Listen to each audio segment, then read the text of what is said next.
A show that tackles the big issues affecting the BVI and the rest of the Caribbean. Searches for answers to today's big questions and gives viewers a unique perspective on developing stories. Follow the big story with me, Kathy Richards, only on JTV.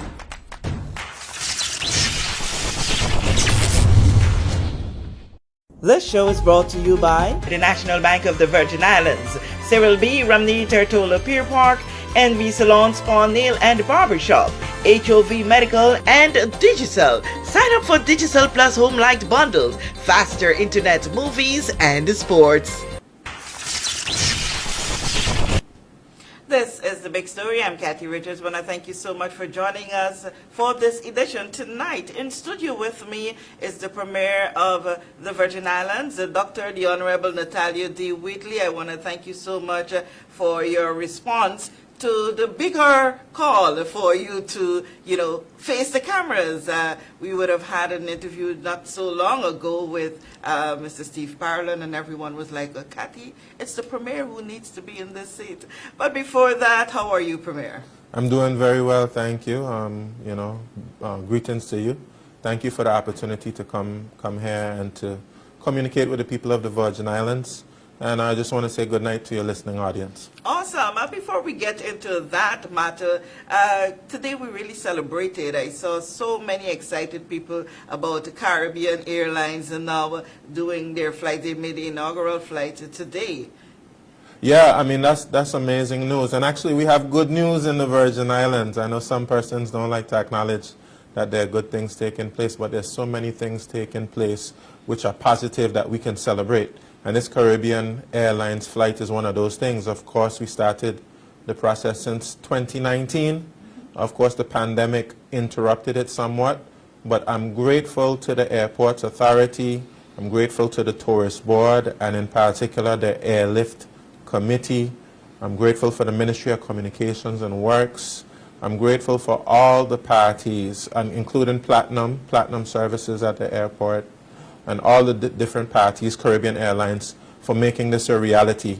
This is a part of a wider tourism strategy to improve our tourism product by increasing accessibility and having direct flights from Barbados, Antigua, here to the BVI, straight through to Puerto Rico, really connects us with the Southern Caribbean. Kathy, like yourself, we have so many other persons here who are Guyanese. We have a number of Trinidadians. We have persons from St. Vincent and the Grenadines, persons from Grenada.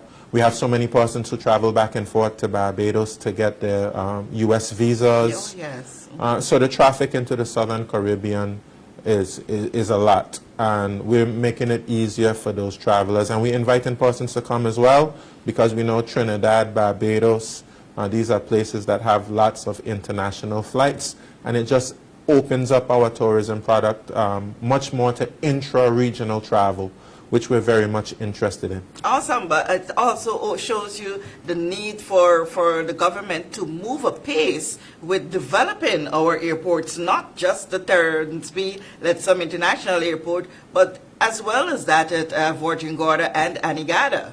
No, you're absolutely right, but of course we have to take things in steps and stages. I think we've been making real strides, especially with the Terrence B. Lettsome Airport as it stands. With the length that we have right now, we've been able to attract a direct flight from Miami, which we've never had before.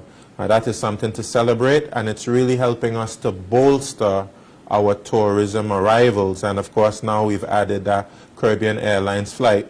And of course, we're going to extend the runway at Terrence B. Lettsome Airport. And a lot of great things are in store, Kathy. But of course, once we extend that runway, you know, we're going to move towards a lot more development in a lot of other areas. But we just have to take it one step at a time. Yeah, and how are we doing with in that push to get more overnight spaces, hotels, villas? All of that's needed if we're going to be moving in that direction. Very soon, in a matter of weeks, you'll be seeing an expression of interest go out for Prospect Reef. You're going to know as well, you would know that Nanny Key is doing a major expansion, and that is coming to Cabinet shortly. You would know the O'Neills, they're doing their development there at Port Purcell. We have plans that we're moving forward with Beef Island. The Norman Island has plans to move forward, doing a development there at Hannah Bay. So there are lots of things on the horizon, but of course we have to go through the various steps to get them to come forward. But rest assured, you're going to be seeing good news as it pertains to increasing the number of beds in the territory. How close are we with the Norman Island in particular development? And that's one that has been talked about for a little while now. Talked about a lot, but of course there were some issues that we had to resolve before that can move forward.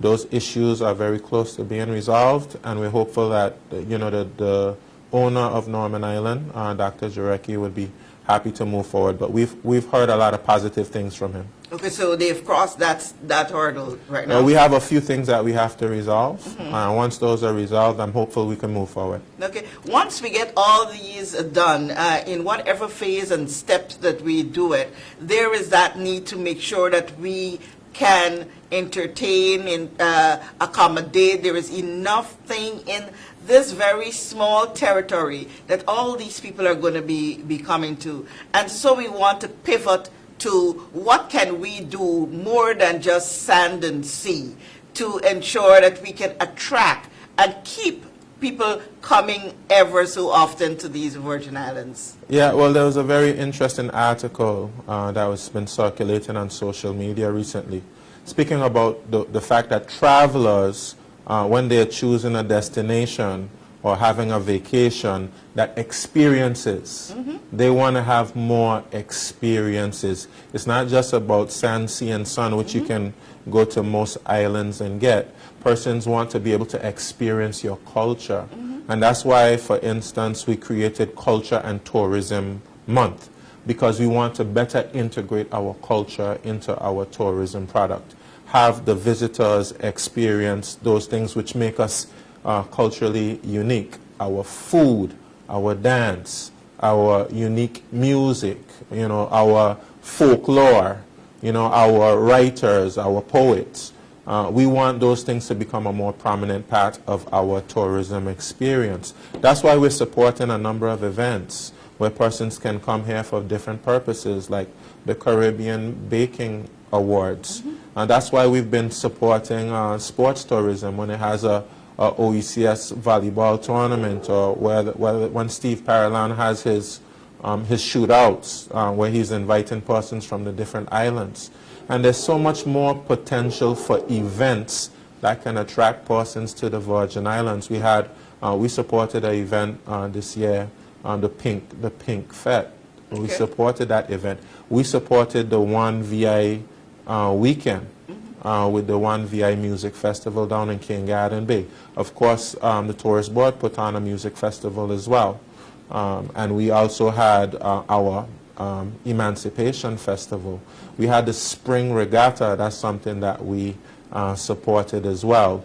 And all of this is in an effort to ensure that we can attract persons to the Virgin Islands for more than just sun, sea, and sand. We are diversifying our tourism product so that we can attract a diverse group of portions to the Virgin Islands to support our economy. Awesome.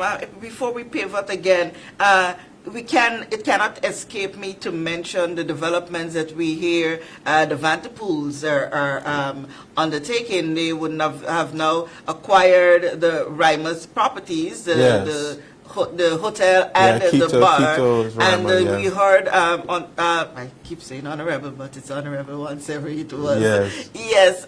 Mark Vanderpool spoke about further expansions and more things that they are planning down there for King Garden Bay. So we see that going.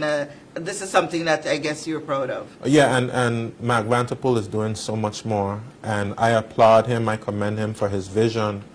He had a vision and exercise for his group of companies and the family group of companies. And they have a big vision.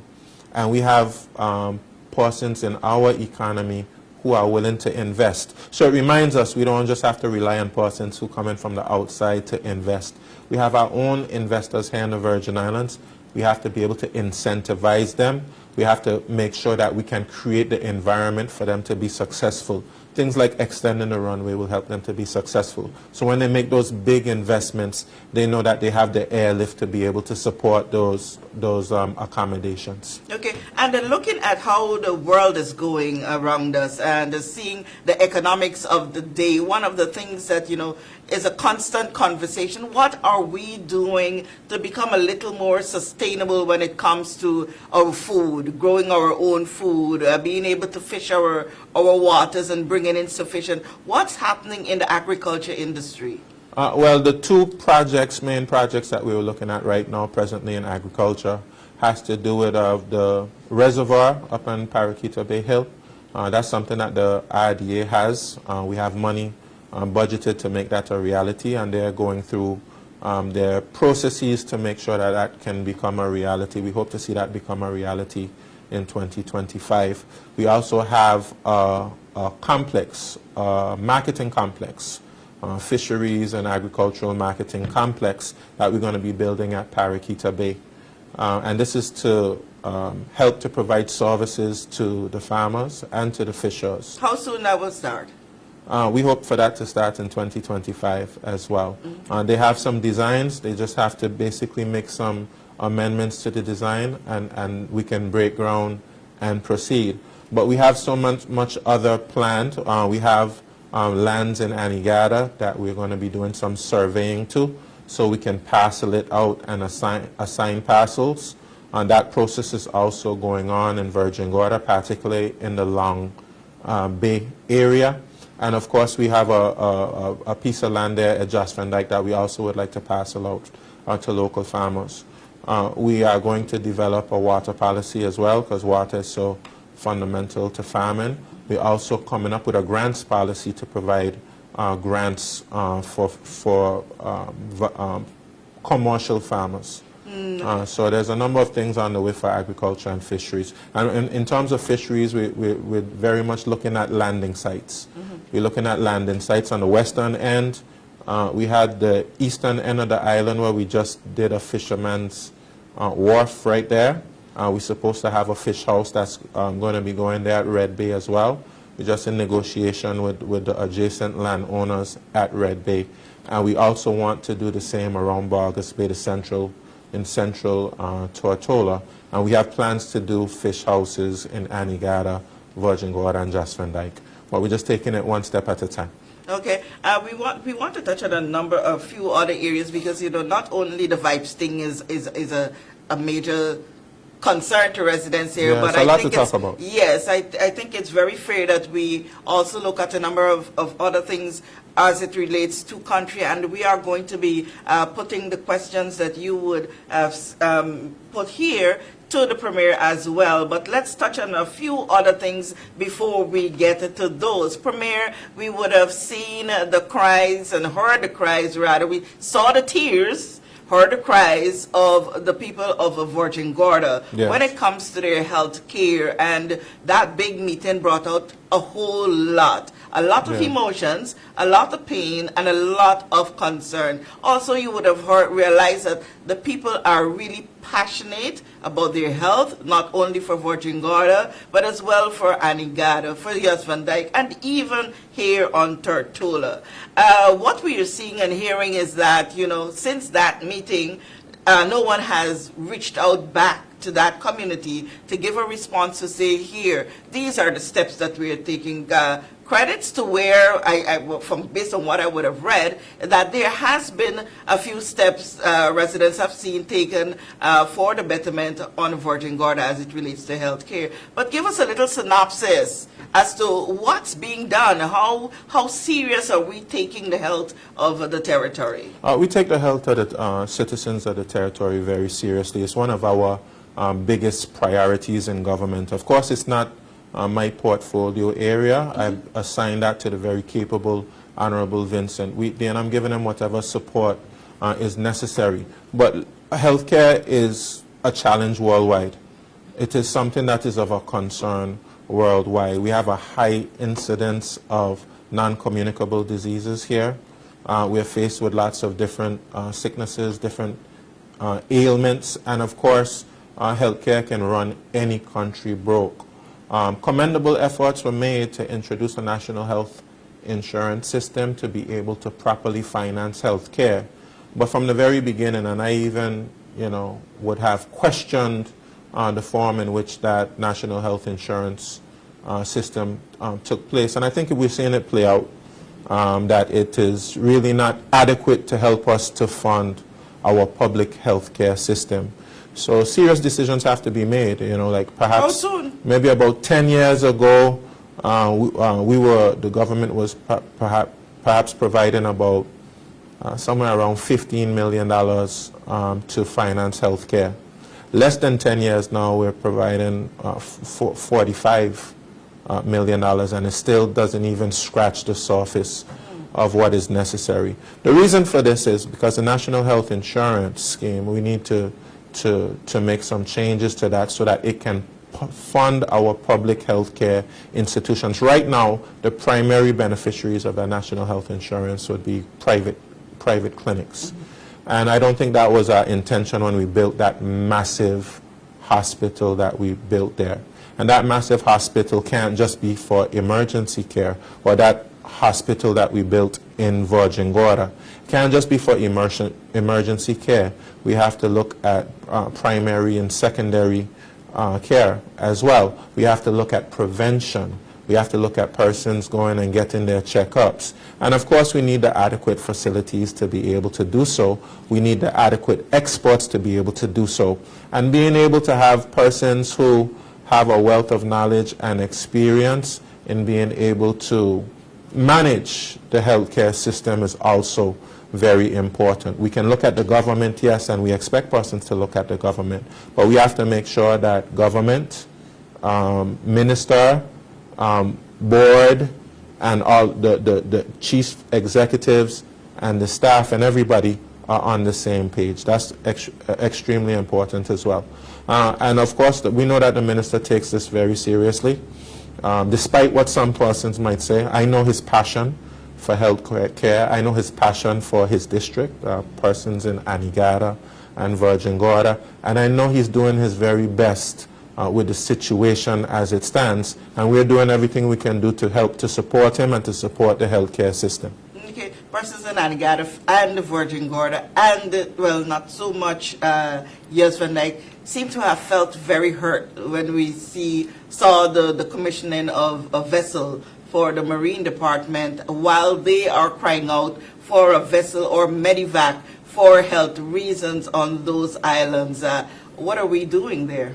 Well, I mean, I don't think it's fair to every time you see expenditure in one particular area, even a boat in one particular area, to say, well, nothing is being done in another particular area. We're grateful for progress where we see progress, and of course when other areas get progress, it doesn't mean that things are not being worked on in the areas that persons might be concerned about. The minister is probably the best person to speak about the medical evacuation situation. I know he's had a lot of conversations about it, not just about a sea vessel, because I'm told sometimes because of how rough the sea is, that can present a challenge, about, you know, emergency evacuation via helicopter, etc., via plane. So I know that the minister has been looking at the various options, including persons having insurance. I know MASA, for instance, has come up a lot in terms of emergency evacuation. And the minister, I believe, will be in a better place to be able to speak specifically about what's being done there. Okay, all right, Premier. I think it's time for us to get to this whole issue of the government expending $220,000 to sponsor a show, the Vibes Cartel show that is being promoted through YOLO Promotions. The big concern for people, while they're not so perturbed about a promoter trying to bring, you know, put on a show here, it's entertainment and it's things that brings money. But they think that the way the government is spending the people's money, I'm going to say it the way they say it, is not very prudent. It is that deep feeling, and you cannot take it away from people for feeling that, you know, that more needs to be done in different areas to better lives here in the territory. Why do you think that as the Minister of Finance, you are handling the territory's money well when it comes to especially supporting entertainment? Absolutely, Kathy. What you would have to realize is some of the areas that persons want to see expenditure, like education, health care, the infrastructure, we have to recognize that those areas don't create revenue. Would you agree? Those are not areas that bring revenue into the country. If you want to get money to spend in education, in health care, in infrastructure, you rely on the main revenue earners for the government. Would that be fair to say? Financial services and tourism as the main revenue earners for the country has to pay for everything else that's happening in the country. Would that be fair to say? Mm-hmm. Well, the challenge is, Kathy, persons don't recognize and have not acknowledged entertainment, tourism as a valid form of tourism. We know how tourism works, Kathy. You can probably describe it to me. Persons visit your country or your territory. Can you tell me how the country benefits when persons visit? But in this instance, we want to know how the government brings, because you use a scenario of education and the different areas that do not bring money into the country. It's tourism and the financial services. That's right. But when government takes money from its coffers to support entertainment, yes, we understand the taxi operators, the bed and breakfast, and the other surrounding services that are going to benefit the economy directly through to the people providing those services. But when the government sponsors, you take money out to sponsor it, how does money come back to the government? Well, this is exactly the point, Kathy. This is what we're trying to say. Tourism, if that's going to be an industry that you're interested in, you have to realize how the government benefits from tourism. The government benefits directly through its coffers from tourism when persons travel to the country and they pay taxes. They pay taxes through departure tax. They pay taxes through environmental levy. They pay accommodation tax when they stay at a hotel. And this isn't just for a concert with Vibes Cartel. This is how tourism works generally. And we have to do our part to help educate persons. Let me ask you a question. How does the government specifically, I'm not talking about the country, how does the government benefit from cruise passengers?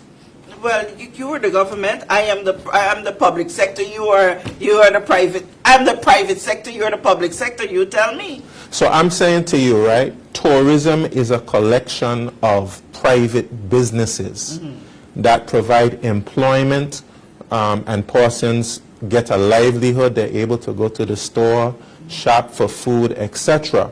So tourism is about private businesses benefiting, and the government benefits through taxes. That's how it works for the cruise ship industry. Okay, persons come in, they pay a head tax, and then they circulate and stimulate the economy. But they're private businesses which are going to benefit. It's going to benefit taxi drivers. It's going to benefit vendors on the beach. In fact, last week we just signed a contract to build vendors for those persons on the beach. We would have spent money to build vending spaces at Craft Alive. We would have spent a whole lot of money to develop a cruise pair. So the government has a responsibility to invest in the success of private businesses, and the government will see a benefit when persons come into the country and pay taxes. That is how tourism works. And Kathy, you have to invest some level of money in your tourism sector. Now, let me just tell persons how the budget works. We're saying this money could have been spent in many of different areas. Education has a budget. Health has a budget. Communications and works has a budget. Environment has a budget. And yes, tourism has a budget. And some of the money for tourism will go to sponsor events that have a benefit for the wider economy. Now, Kathy, you would have been here for the Buju Banton show. Oh, yeah. The Buju Banton show is perhaps the best example of how this will play out. Buju Banton was in prison, and he could not perform in the United States of America. At the time, yeah. He could not perform in the United States of America at the time. So it presented an opportunity for the Virgin Islands because of the close proximity to the U.S. Virgin Islands, to Puerto Rico.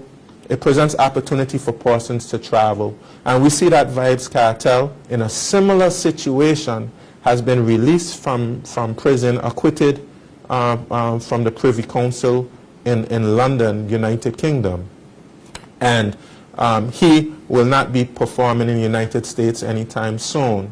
And it presents an opportunity because Vibes Cartel is one of the biggest dancehall artists in history, that he will attract visitors. And this is the goal of tourism, to attract visitors.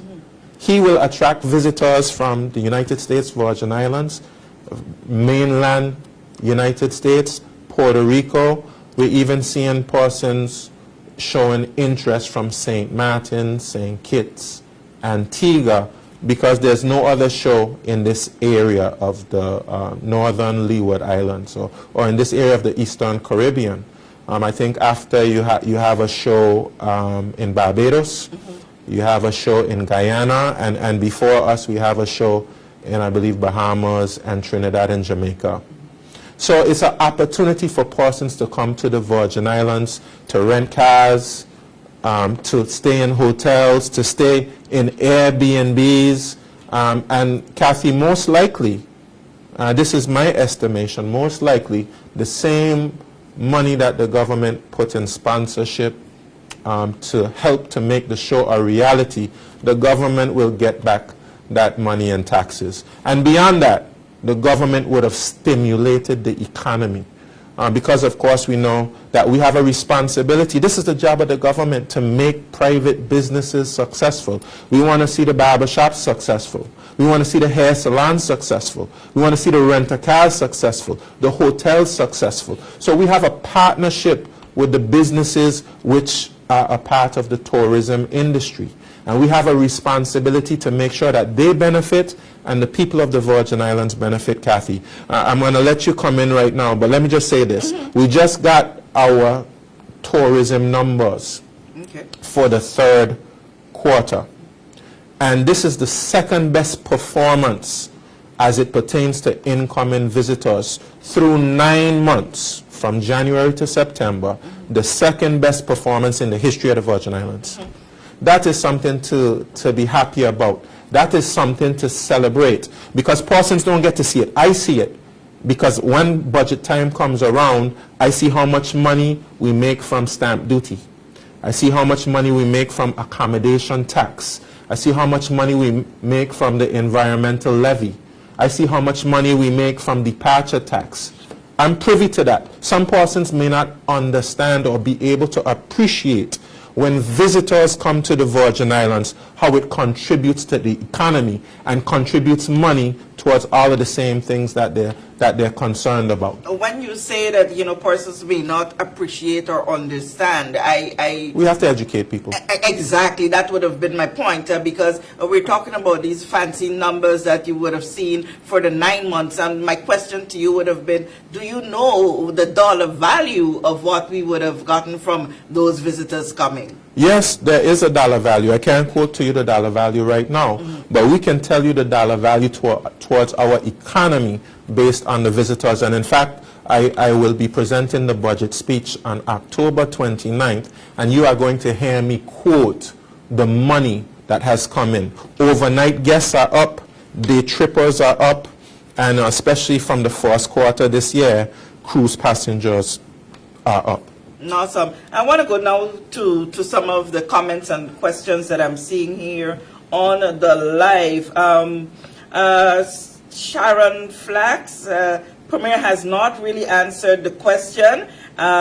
What are the short-term fixes? We are still awaiting a response, 5 weeks and counting. And I think you said there that, you would allow the Minister for Health to well, I didn't attend the meeting.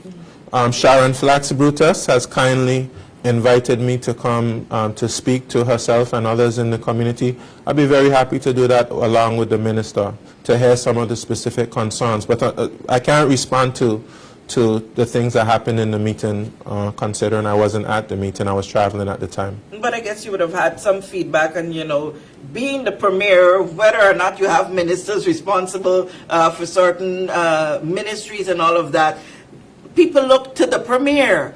Yeah, you look to the sure Premier. That, You look to the Premier, but the Premier must delegate. That's why you have ministers, because you delegate responsibilities to them. And ministers also have persons who work with them, permanent secretaries and various officials who they delegate to. Okay. For the Music Fest, a question has come up there as to, I think that is one of the reasons why persons are not very happy to see more monies going into sponsoring entertainment. The Music Fest, what about a report for that? I'm going to ask the tourist board to come and do a press conference on that and present all the figures to the persons. Okay. But from what you would have gathered, did you make a major loss? Yeah, but let me say it this way. As it pertains to expenses versus like gate receipts or things on drinks, of course it would be a loss. But governments can't just look at it from that particular perspective. Government has to look at the stimulation of the wider economy. And let me just say this as well, Kathy. Of course it wasn't perfect in terms of the execution of the event.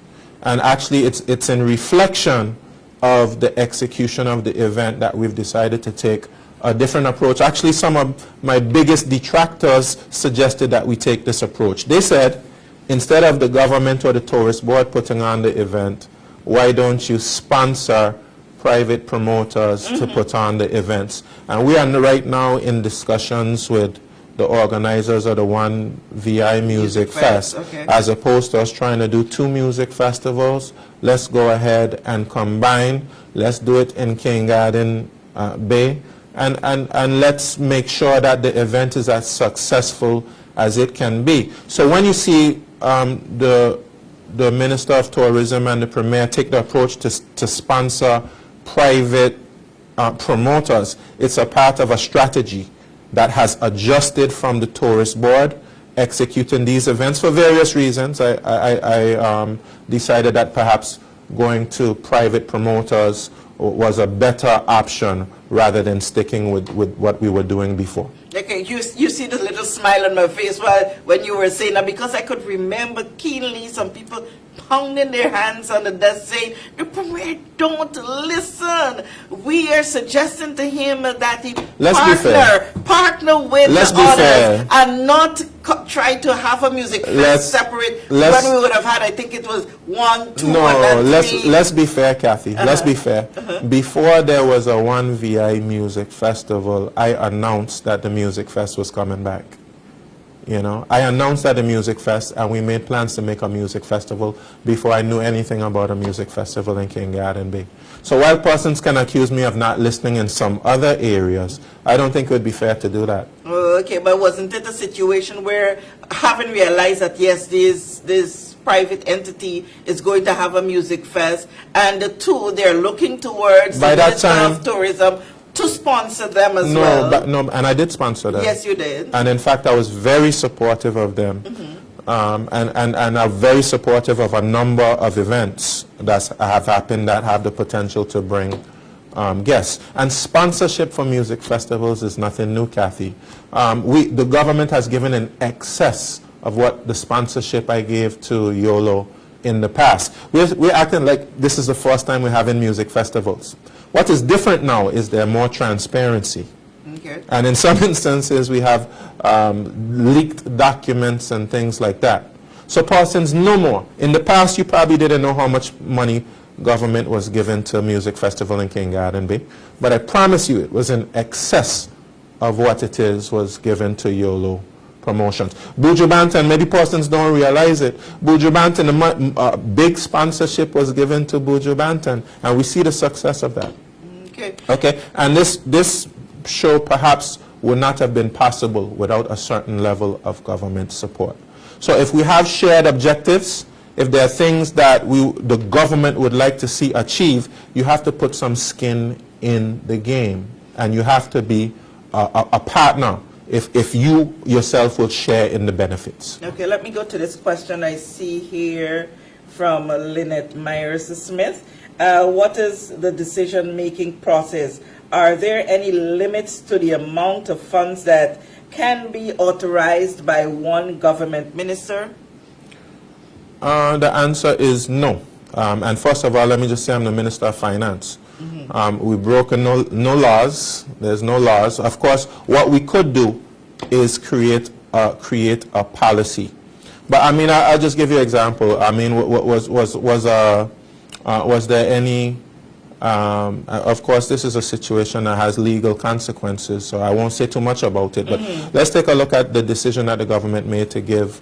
A previous administration made to give quote-unquote BVI Airways $7.2 million. You know, there was no law say that they couldn't give them $7.2 million to their private venture. There was no law to say that. You know. Okay, I'm trying to find the questions because a lot of conversation is happening here on the line. Why didn't the money he gave it to Steve for Vibes Cartel not be put into funding a Medivac for the Sister Islands? Well, I just explained to us that we have to budget a certain amount of money for tourism. I'll even share this with you, Kathy, right? I'm not sure if persons know that. Through the environmental levy, there's a specific portion of money that can only be spent on tourism or tourism-type activities. And the reason why the government at the time, which is not even this administration that was in there in 2017 when the Environmental Protection and Tourism Improvement Bill came to the House, is because there was a recognition that you have to earmark certain funds for tourism. And the goal is to grow the overall revenues of the country so we can put it into medical, it can be put into education, it can be put into infrastructure, it can be put into the protection of our environment. And there's quite a lot of things that persons want to see happen that we're actually working on. You know, and if you give us time, for instance, we have a medical school coming here, Kathy. That's something like administration after administration tried to do. We are making it a reality. Many administrations spoke about bringing a flight from Miami. We are making it a reality. Many administrations spoke about Prospect Reef. You're going to see that's going to become a reality. Many administrations spoke about extending the runway. We're going to make that a reality. There are things which are happening, but of course these things take time. And we wouldn't be so far behind if these things were done before. But they are for us to do, and we are going to do them. Awesome. I'm not aware if you know about this and if this is actual the fact, but Kishma Penn is saying, Cathy Richards, he keep referring to the Buju concert, but that concert still has unpaid bills. Did the government... This is exactly the point. This is exactly the point. A certain pledge, well, and I don't want to say too much because it's a personal issue, Yes. but a pledge of funds was made to the promoter and it was not fulfilled. There was even a contract and it wasn't fulfilled. And that's the reason why you have unpaid bills, because the government did not fulfill its full obligation as it pertains to supporting the show. And this also tells you that if some person say, well, you should have just... the government didn't fulfill its... Government sponsored the Buju Banton show. And did not fulfill its financial obligation. I'm saying to you that they did not give the full pledge of what was pledged. Okay. Did not give what was the full amount of money which was pledged, which is something that I am going to honor, because there's a contract that says government was supposed to give this amount of money. And I am going to honor that. How soon? I'm not going to say how soon right now, but I will honor it. But that makes the point, Kathy. Some persons don't understand how much these shows cost. So even though you see you get a certain size of sponsorship, sometimes that doesn't even scratch the surface of what it takes to put on these shows. It's expensive to put on these shows, but what you're hopeful for is that the return to the wider economy is worth that investment. Awesome. Let me just tell you a story. I'll just tell you a story. I was with, I think it's the Minister of Development of Canada, Minister Hussein. I asked Minister Hussein, how much money do you put into Carabana? Carabana is Toronto's festival. So he told me, Toronto's Caribbean Festival. He told me that, first we never used to put that much money into Carabana. But when we recognized we did a study, and when we recognized the economic value of Carabana to Toronto's economy, we decided to put $40 million into Carabana. $40 million. And it's not strange. The government of St. Kitts will put money into St. Kitts Music Festival. I'm pretty sure the government of Dominica puts money into Creole Festival. I'm pretty sure the government of Guyana puts money into their newfound carnival that they do in September, because I was speaking to the director of tourism in Guyana. He said September went to one of their slowest tourism months to one of their highest tourism months, just because they introduced the carnival yes. in Guyana. So I'm saying to you, this is a strategy that is tried and tested around the world. We are getting a little bit used to it now, but all over the world, this is something that is a fixture of tourism products in many different places. You ever hear about Glastonbury Music Festival? Up in Scotland and places like that. I mean, Germany, France. I mean, these things really help the economies of these persons, and that's why their local governments put money into them. But one of the things that we've been hearing a lot, not necessarily for these private events, but when it comes to, because you refer the carnival and stuff that Guyana would have introduced, you reference Canada's Cabana and all of that. A lot of these festivals are free for entry to the residents of the territory. Not every event. Not everyone, but most of them that are government sponsored heavily, like we would have the festival. Yeah. A lot of well, let's use U.S. Virgin Islands, our closest neighbor. Yeah. Most of the events are free, if not all. I can't speak to the rationale for them making it completely free. I know a lot of persons have said that, but if we make ours completely free, it's either one or two things. It's going to be a lot more scaled down, or we're going to have to put more money into it. And persons just have to decide whether that's what they want or not. If that's what persons want, we can do it. But if that's what persons want, you just make up your mind that instead of spending 1.5 million or government sponsoring 1.5 million, it's more going to be like 3 or 4 million. Okay, I held down the scroll here because a lot of comments are going up, because I want to not lose this particular one from... I want you to hit me with whatever question whatever you they have. say, I'm Give holding it to me. yeah, You have me here. Yeah. We're going till 12 o'clock tonight. Oh, no. Headshot King Tamar Streets says, what is the plan for the 7th district and why are we being neglected here? You are the district representative for District 7. They feel neglected based on what I'm seeing. We are the laughing stock of the whole territory. I'm familiar with King Tomar, and we've had many conversations. One thing I'd have to say to him, first of all, I want to take a look at the manifesto I ran on. And many of the things in the manifesto are actually being done. We are about to, on Friday, turn over the community center that we've been working on for some time now. We also see the start of the road from Hodges Creek to Paraquita Bay. That is something that's being started on. And I'm making good progress in a lot of other areas. We have the rated program, because one thing I was concerned about was employment of persons in the community. So we actually have an unemployment program which is providing lots of opportunities for persons to make an income and feed themselves. And we're going to be expanding the rated program because, of course, you would have seen correspondence go out about getting persons prepared for the tourism industry.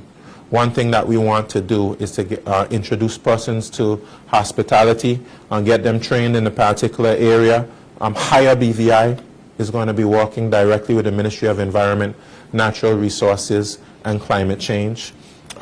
We have our elderly persons, our seniors, who can look forward to the check that they're getting increasing from, it's only right now $200. It's going to be increasing substantially, maybe even by 300%. You know, so these are things which will benefit not only the residents of the 7th District, but to benefit persons from across the territory. What we've had for a long time, Kathy, is a system that doesn't benefit everybody. You know, when you're talking about what are you doing for the people of the 7th District, if you fix your systems, if you fix your economy, if you fix your education system, if you fix your healthcare system, it's supposed to work for everybody, including persons in the sister islands. And what we are seeking to do is to ensure we fix the system so it benefits all districts. I think and all the people of the Virgin Islands. What I'm hearing the people of the 7th District say here is we don't feel a little bit of hug and warmth from this man that we went to the ballot and voted for. Yes, we see other district reps being more intimate with them, shooting the breeze with them, as you said. I hope I used it correctly. Yes. How often are you there to wrap your arms around them, to have them feel you? We understand that the job as a premier of a territory is a hefty one. It's hard to single out just your district. But those moments are precious to people when they vote for you to take up an office in government. That intimate relationship is very important to them. So how often are you wrapping your arms around them? Well, Kathy, let me just say I certainly recognize what it is you say. And certainly that is something that I believe you'll see more of since the Commission of Inquiry, this phase of the Commission of Inquiry is winding down to an end. But that Commission of Inquiry took a lot out of me, out of my members. We were in the House of Assembly nearly every day, sometimes up to 12 o'clock at night. You know, right before I came to this interview, I'm in my office trying to do the work of the people, Kathy, because we were faced in 2019 with the recovery from the hurricanes. Then we were faced with a pandemic. Then we're faced with this Commission of Inquiry and all the different instability that we've had since then. And it's been a really heavy task, Kathy. It's in some instances, my health has even suffered. My personal relationships with my family has suffered because I've put in so much into the job. And that's what is required. I'm not complaining at all, because this is what's required in the job. But with the Commission of Inquiry kind of winding down, I'll be able to ensure that I have my regular office hours that, of course, this government introduced constituency offices.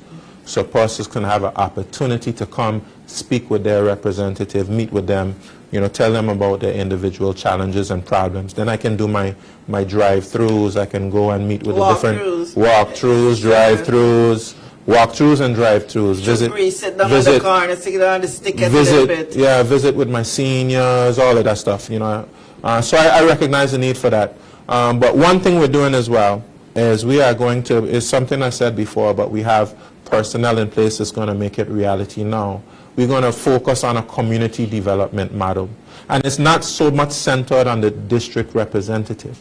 It's about bringing the community together, introducing things like town councils or district councils. So you can have a group of individuals who will be focusing on the affairs of the community. We're going to make it so that those persons can apply to government for funds to do projects and things like that. The reality is we have systematic challenges, even as it pertains to a district representative and a district. Systematic challenges which have to be fixed. One of my goals is to make sure I fix that, not just for me, but for all representatives, regardless of whether you're a minister or not. There's an infrastructure in place to support the growth and development of the community. Now, you said something there that hit home a little bit to me, and I'm always this compassionate person. You said that your health was affected. I don't make a big deal of it. No, I don't make a big deal of it. No, we ought to make a big deal of our health. We ought to make a big deal of it. So you are good now. My physician just told me that I have to pace myself. I have to make sure I eat regularly. I have to get a certain amount of rest. He told me essentially that I was overworked, etc. And I took that to heart, and I started to make some changes so I can make it through. Make it through this term. And did the counselor step in to make sure that things with the family is also taken care of? Well, that contributes a great lot. I've been trying my best to make sure I make enough time to sit down and speak with my children, make sure I know what's happening in their world. It's difficult being the son or the daughter of the premier. It's a lot of things that come along with that, so I've been making sure I make some time to have more conversations with my children. That's something I want to focus on. Awesome. I couldn't be that selfish to be pressing you things of country when you are human and has a family. Well, the job can, it can wear you out. But of course, if I'm not here, somebody else will take the job. And everything will move forward. Thanks for recognizing that. And my hand is held, my fingers held down on one comment here where we see Sharon Flax is saying, it's been 7 years since the environmental levy was implemented, but yet no one has been able to access the funds. When will legislations be passed to access the funds?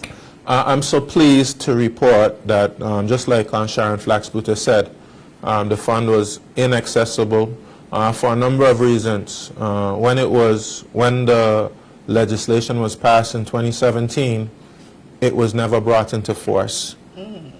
So my team discovered that it was either earlier this year, which I'm pleased that they were able to discover that. We were able to do a validation bill. We had to bring it to the House of Assembly. And I've been pressing on my team to make sure we get the regulations passed that accompany the bill. So it must have been Cabinet either last week or the week before. We got those regulations to Cabinet. So we can take the next step. I made it very clear that I wanted this to happen before the next budget. Awesome. This one came to mind when you talk about when you give the response to the Buju Banton show not yet being fully honored based on the commitment that was made. The question came to my mind, but I'm seeing Cindy Rosen is asking the very question, so I'll ask it. My very good friend Cindy. Yes, I am not going to get into the two of you love affair, but she has a question here for you. Ask the Premier if he will bail out Cartel Show if it falls short. No, I've made a commitment, so the promoters will have to ensure that they can raise the money to get the show done. And some persons may say what they want to say about YOLO, promotions, but part of the reason why we were able to well, I should say I made the decision to sponsor YOLO is because they have a great deal of experience in putting on shows. I would say that YOLO Promotions probably has put on the most shows out of any promoter in the Virgin Islands. YOLO is very persistent, they're very tenacious, and they don't give up. And they were able to put on some successful shows earlier this year. In particular, I'll single out the Black on Black. They know what it takes to be able to put on a show. Now, this show is a much bigger show than they have ever done. But based on their commitment, in particular to dancehall music, I thought that we should give them the opportunity to be able to do the show. But I made it very clear, that, you're going to have to be able to raise the rest of the money. There's no small amount of money that will be required to get this show done. That sponsorship wasn't even 50% of what is required to get the show done. But you have to get it done. I believe that you can get it done, and please don't prove me wrong, because I'm putting faith and trust in you based on your track record of being able to put on these shows successfully. And some persons would say, well, why YOLO, why Steve? We have a way, Kathy, of, we have a way of pigeonholing persons, putting them in a box, and then we decide in the BVI that we blacklist persons. We don't want anything to do with them. They can't grow, they can't flourish. Some people even feel as though they have to leave the Virgin Islands because of how people regard them and respect them and how they treat them, and they don't support their efforts. But I've recognized, I see the good in people. I see the good in Steve. I recognize his value. I recognize what it is he's trying to do. And of course, I'm choosing to partner with him through sponsorship. Any other promoter or promoters that try? Yes, I said one VI. No, I'm talking about for the Vibes Carter show. Anyone else who was interested in doing it as well? Steve is the only person that approached you. Approached me from Tortola. Oh, okay. Or from the Virgin Islands. Oh, okay. Aaron Parolan has a question here. Since the financial support was given to sponsor the show, what is the government's comprehensive plan to provide a holistic ambience for the persons coming in as the country is in a filthy state? Oh, well, certainly we've been having our rated people cleaning the bush. We recognize that they need some additional support. So in the coming weeks, you should be seeing requests for proposals go out for additional resources to be able to get the bushes cut. And of course, we have solid waste, so we'll be coming out and making sure that they clean up garbage, etc. But let me just say this, right? But for the show, around that time, though you may be doing for things, the show, cleaning up the show, making sure that the BVI looks really beautiful, billboards up looking nice, airports and ports of entry. That's an ongoing process. I'm saying we're more concerned about the immediate tourist season, which is coming up in November. And of course, just having the place clean for our own people. But what I'm saying to you, Kathy, is we have to take a mentality as a Virgin Islands people that keeping the place clean is not just a responsibility of government. When we accept the responsibility that we all have a responsibility to keep the place clean and to keep the place looking nice, some persons, they might live down a driveway with 3 or 4 persons there, and they won't, the bush might be pulling them out of their vehicle. They won't get out and on a Saturday with the persons, other 4 or 5 persons who live in that little alleyway. Just get out and do your part to cut the bush in your particular area. This is what we call a community spirit. This is what we call patriotism. And this is I'm grateful for those persons who go out and do beach cleanups. They do their part. So, okay, government has a responsibility and role, but you, Aaron Parolan, you and all the other persons, and I know you do that, because you have that kind of community spirit. I want to see us encourage less let's do our part as a community. Let's join in, and all of us join hands to keep the BVI beautiful. You know, that has always been a topic of discussion, and you know, some of the comments that you would hear when you talk about, oh, you know, in other countries we're familiar with not depending on government to clean up our streets, and the argument people put up. So then, what happens to those people who get paid to do it? Let me say something to you, Kathy. Do you know most of the bush that government is criticized for cutting or not cutting? Do you know most of that is on private person's land? Yeah, so then that bush on the side of the road, all is on private person's piece of land. I'm just saying to you, when you see the sewage running from persons' homes, when you see persons throw the garbage out of the window, or go to the beach and leave all the beer bottles, and persons, sometimes they throw the garbage in the bush close to where they live. We all have to recognize that we all have a responsibility to keep the BVI beautiful. We all need a stake in the BVIs as a place to live, a place to walk, and a place to visit. We all have a responsibility. Okay, we're on that 1 hour mark, but I think we're going to 12, Kathy. I'm not accepting anything less. 12 o'clock. Okay, so we have a question here from Janice Stout. When the Overseas Territory Minister visits the BVI in November, will the public have a meeting to let the Minister of the United Kingdom Overseas Territory know our views?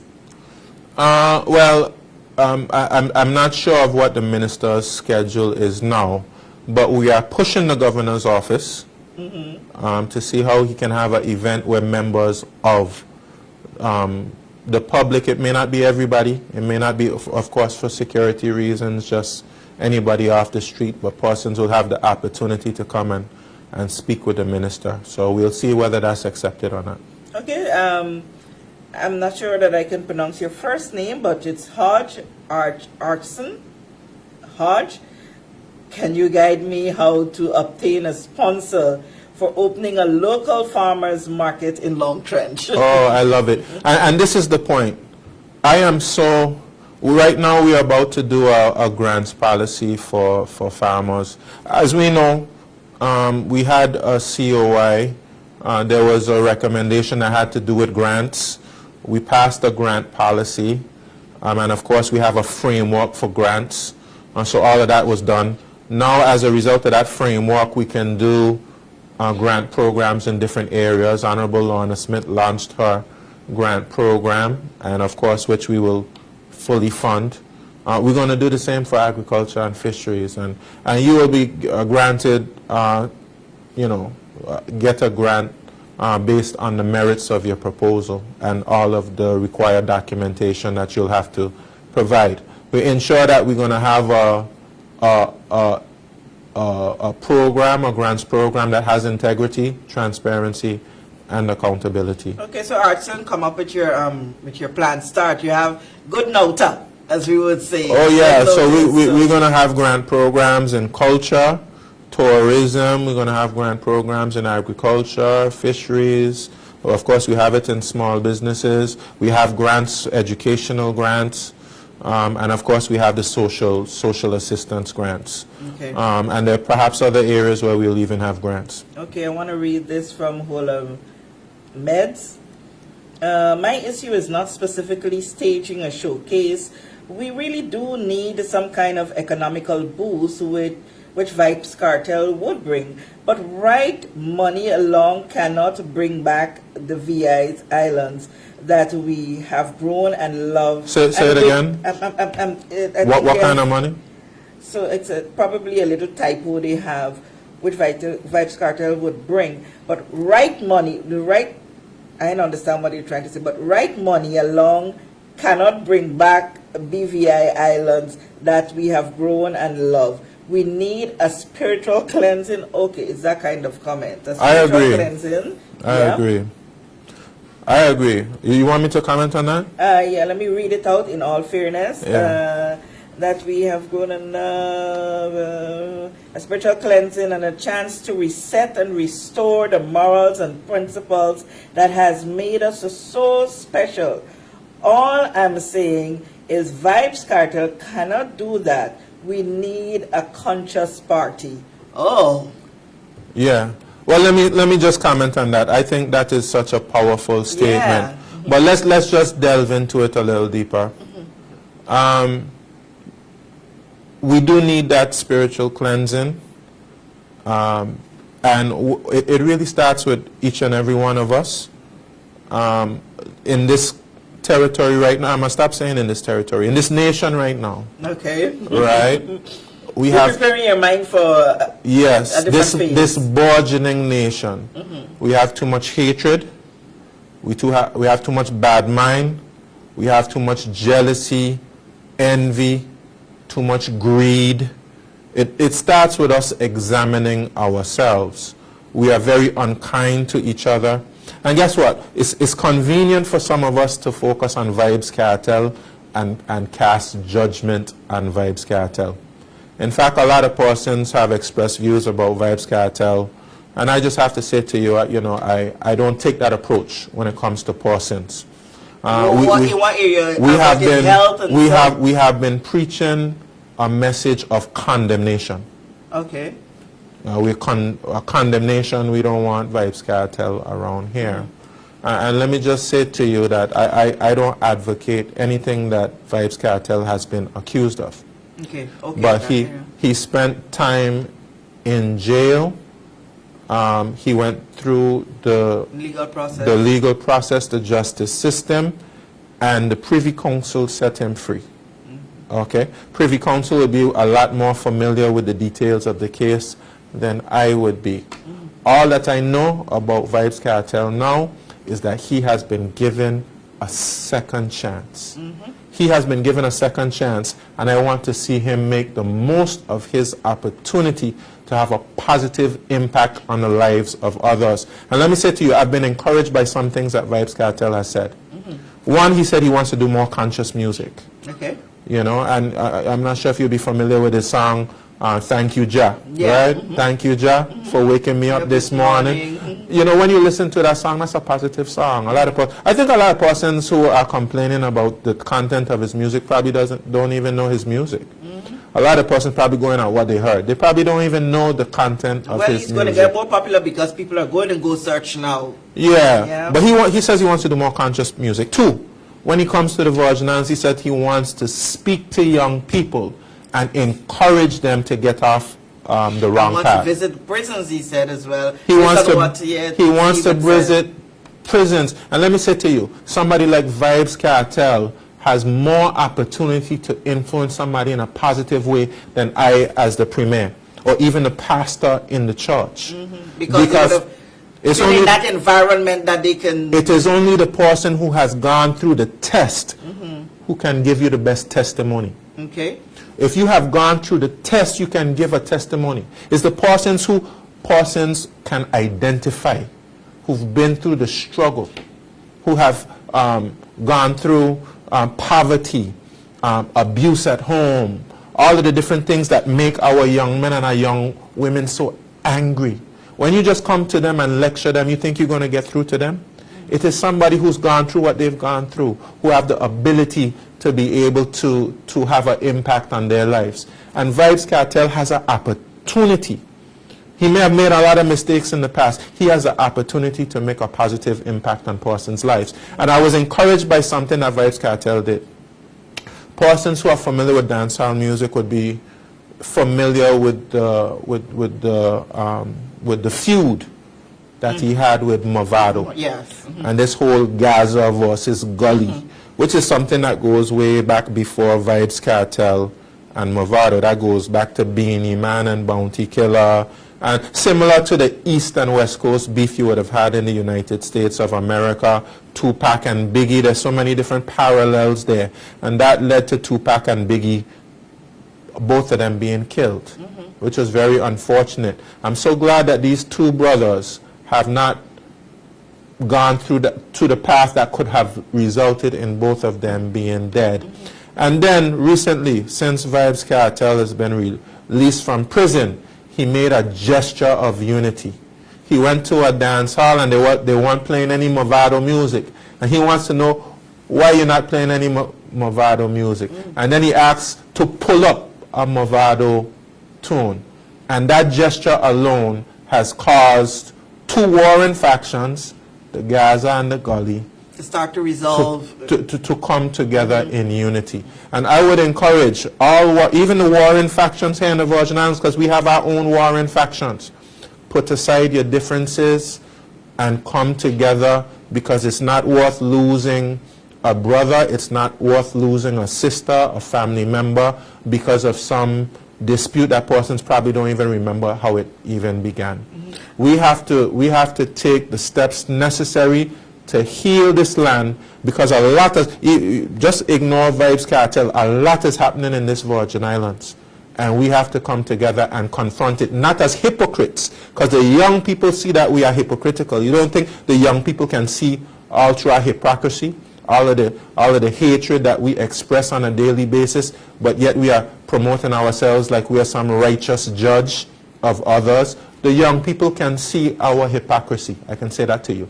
And we will never get through to the young people being so hypocritical. Now, right, I want to move to another area of concern as it relates to Vybz Kartel. I alluded to it a little bit there just now while you were giving that a response, and that is of his health. Persons are also looking at health, and I'm going to read what Valerie Georges has here. The Kartel show is a gamble, she thinks. Kartel has a chronic illness, and it is affecting him greatly from what I have been reading. He is getting treatment, but there is no telling if he will be fit to perform come March. Then what? Okay, Kathy, well, this is my response to that. First of all, I wish Mr. Vybz Kartel good health. I wish him good health. But it's not so much of a gamble, Kathy. He's contractually obligated to perform. I think I heard it was 2 hours. That's a contractual obligation. If he is not able to fulfill, the tenets of his contract, then of course he'll have to refund the money, or he'll have to, when he's able to fulfill the tenets of the contract, fulfill the tenets of the contract. If you have a contract with somebody and they're supposed to provide you with 100 cups, and they don't do it, is it that they just get to keep your money? No, that's not how contracts work. So if he's not able to fulfill the obligations of his contract, he's liable. He's liable to be able to return that money, and that's the reason why you sign contracts. Okay. But let me just say this. In terms of health, I'm glad that he went to St. Vincent and he was able to see, I believe it was like a Cuban specialist. I personally believe that everything in life, every ailment, every disease has a cure. I believe that. And I believe a lot of it is natural remedies. That's my personal belief. I'm not telling persons to follow my belief. That's my personal belief. I believe in prevention. I believe in eating right. I wish I had the opportunity to exercise. You see the size of my belly now? Work on it. I just came from the gym before we start the show. So man, work on it. Kathy, you're inspiration to me. Yeah, under this jacket is my sweats. Oh, man, that's awesome, Kathy. You're inspiration to me, and that's some of the changes I want to make in life. But I believe if Vybz Kartel does what he's supposed to do for my health, wise he'll be okay, and I wish him good health. Okay, Ricky Lee says, in the coming years, which projects is more likely to take priority? Repairing the Western Ferry terminal or expanding the airport? If airport expansion becomes a reality, do you foresee the impact on ferry operations? Well, obviously there's a lot of persons right now who go from St. Thomas to the BVI, from BVI to St. Thomas to use the airport services there. When we had as many flights as we did from Puerto Rico, from Virgin Islands to Puerto Rico, I don't think as many persons used to go to the USVI to use their airport services. But the good thing about it is persons will have options. And I think options are very important. And the West End Ferry Terminal isn't just about ferries, by the way, because it's also to support the needs of the charter boat industry, which will always be vibrant. There will always be a lot of traffic between the U.S. Virgin Islands and West End. And so we see the West End Ferry Terminal as being an important part of our tourism product, an important part of having connectivity with the USVI, where we have a lot of familial ties. So that is going forward. As we know, that's with the RDA. I believe they're at the point now where they're actually seeking to select someone to do that. And as soon as a selection is made, there's already money through the Caribbean Development Bank, already money allocated for that project. So that project is going to move forward expeditiously once a tenderer is selected. Okay. As it pertains to the airport, I've pledged that it's going to happen. I'm told that the business case, which is required, the protocols for effective financial management requires for us to do a business case. I'm told that it's going to be finished in January, and we're going to move forward with that one as well. And that one, I believe both projects will help to pay for themselves, because both of them are going to help to bring revenue into the territory. So they're both being seen as priorities simultaneously? Yes, and in government you can't afford to do one thing at a time. You have to do a number of things at a time. That's why everyone has a different budget, and they have to execute their budget. Okay, someone is saying Hola Mendes says he needs to free up the herb bill. And I agree. They got hiding on the.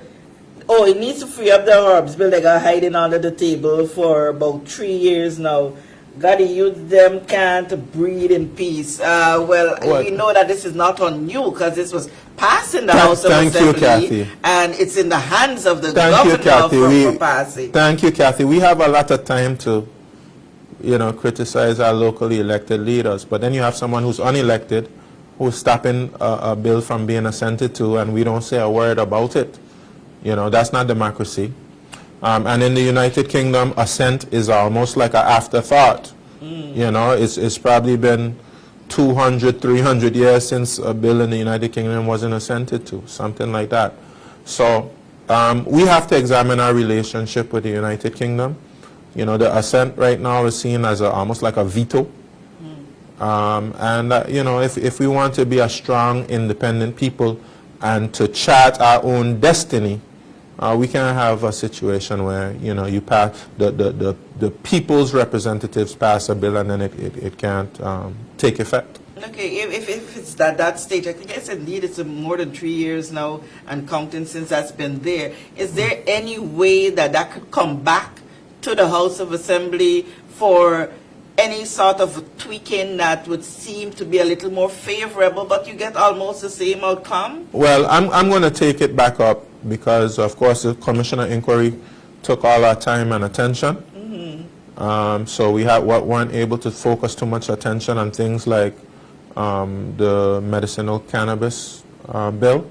But I'm going to take it back up because, of course, I believe in the economic benefits. I believe in the health benefits. I have to say to you as well, and I believe that we shouldn't criminalize persons criminalize persons for a product that's making persons healthy and wealthy. Your girl Cindy is not very satisfied that you answered the question. Will Cindy ever be satisfied? Will you bail him out? I gave a very clear no. I gave a very clear no. I don't know what kind of... do you want me to say it in Spanish? No. Oh, there's an emphatic no. I'm not bailing him. He has to deliver. Okay. This is Governor Levons.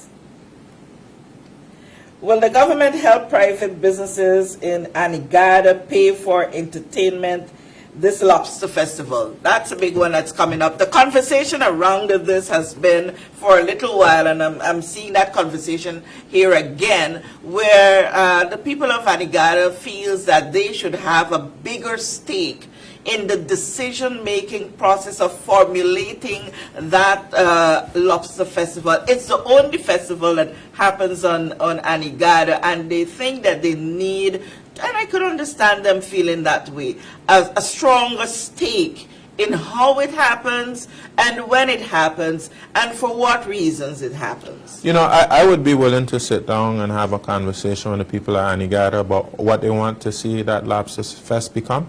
And if we want to make it even bigger and better than it is, I'm all for it. You know, they say I like party. But you like party though, right? No, I honestly, really, like and truly. entertainment. No, honestly, really, and truly, it has nothing to do with my personal preferences. It is a strategy, and I think the Lobster Fest is an excellent strategy. The last time I went to the Lobster Fest, I met some people from New York. You know, I mean, for me, this is amazing. You know, the attention and attraction it brings to Anegada. And really, if persons just take the same principle that they're applying to that Anegada Lobster Fest and just make it broader, like we had events for Jas Van Dyke. I think they had like a pork fest or something like that. Jas Van Dyke also was interested in doing a hemp fest. And if we just take that same kind of mentality and just expand it, we'll understand the approach that we're taking to entertainment tourism. But Lobster Fest, yes, you know, I'm willing to provide a lot more support to Lobster Fest.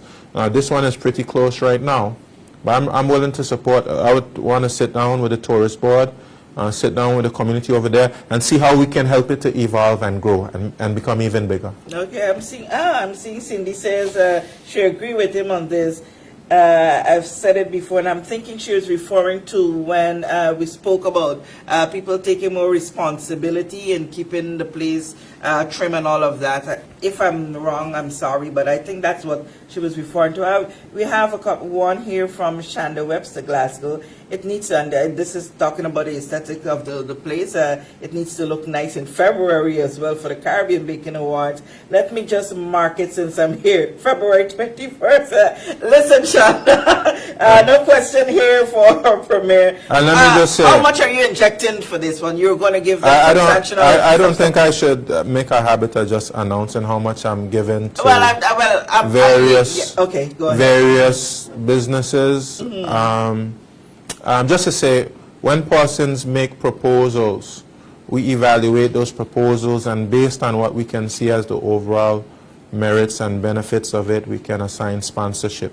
But I can say that based on what I saw from the Glasgows last year, yes, I'm very happy to double what I gave them last year. Awesome. You heard it, Shanda and Shiloh. I'm saying it here on national television. On the big story. I'm doubling what I'm giving from last year. And let me just say that, because some persons always have a mentality about, what about me? Bring your proposal. Awesome. If you believe you have an event or you have an idea that can help the Virgin Islands, and we see it as something that we can partner on, we're willing to do it. Don't just look at somebody else and say, why that person and not me? That person put together a proposal, made an approach, and it's, even sometimes if you make an approach and you don't get the results, that doesn't mean that you give up. Maybe it's something that you have to change about your proposal. Maybe the timing wasn't right. Bring back the proposal and say, you know, I really have this idea that, you know, I think would be a great idea for the Virgin Islands. Is the government willing to invest in me? You know, give me a startup grant. You know, Honorable Lorna Smith has her grants that she's given out to businesses. Give me a startup grant to help me get started with my idea. Or maybe we can just give you some advice. Or maybe we can just show you, you know, the opportunities that exist. But if you have an idea, don't let anybody rain on your parade. Don't let anybody kill your dream. So many dream killers here in the Virgin Islands. You know, you put together your proposal, come, make a presentation, and perhaps that might just be the step you have to take the next step. And you're talking there about the Caribbean Baking Awards too. What I had admired about that, when we learned that Dominica in particular, while the other countries did it too, but extensively, the governments for those countries that participated in the Bake Off Awards sponsored their competitors Excellent. extensively. Excellent. When- That's what a government. Yeah. That's what a government does. That's what a government does. Once the resources are there, you help your individuals to be successful, and they're ambassadors for Dominica. You see, yeah. so the fact that they are ambassadors for Dominica empower them, and that's where we want to get to in the BVI. We do it in some instances, but we want to do it in more instances. Awesome. And the political farmer question. When will the Virgin Islands Food Security and the Sustainability Act come into force? That's something I've been working on the ministry with. I was told that it was waiting on regulations to be done. I'm told some of those regulations have been done. So I've made it very clear to the ministry I needed to come into force as soon as possible. As soon as possible. What's the holdup? First, I was told that it was the regulations. So the regulations are done now, so we should be able to move forward. Okay. Yeah. All right. So you got your answer, the political farmer. We have Lila. Will there be grants for young locals to obtain lands? This is a little ticklish. Land grants, yes. Yes. There will how be. that work? And there how will soon? be. We just passed the Crown Land Bill, and I'm also having discussions with the Ministry of Environment, Natural Resources, and Climate Change about bringing that bill into force, so that we can put a board in place. We'll have a board that will be evaluating applications, and then we'll be able to open up for applications. And then we have some existing applications that have to be considered and have to be moved forward. Places like for instance in Anegada, we want to be able to move those in Anegada forward. And I'm pressuring, to use a popular word recently, I'm pressuring the ministry to be able to pressuring the ministry recently to be able to get that cabinet paper to cabinet so we can give out those land grants in Anegada. Okay, and that brought my mind right to the Josel Manor. What's happening there? Are those properties being sold? Are we getting? What's happening? I think the Social Security Board would be the best persons to speak about that. But what's the last thing they told you? Well, the last thing we had a conversation about was a plan to help persons qualify for those homes. So we plan to bring forward a plan that will work primarily through our banks to see how we can help persons qualify for those homes. And we want to have not just a policy to give out land grants. We wanted to have a policy that will encourage home ownership. Yeah, especially among the young population. Yeah, some persons get land and they can't do anything with it. They just don't have the financial resources to do anything with it. So we want to get to the point where we can actually have almost like pre-approved houses.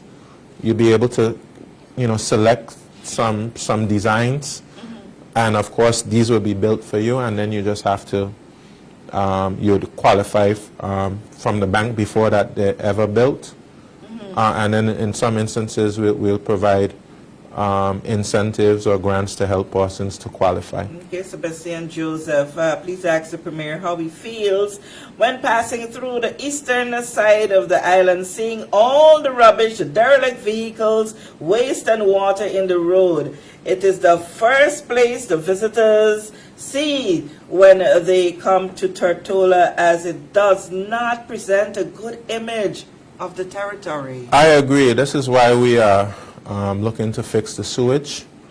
One thing she mentioned was wastewater.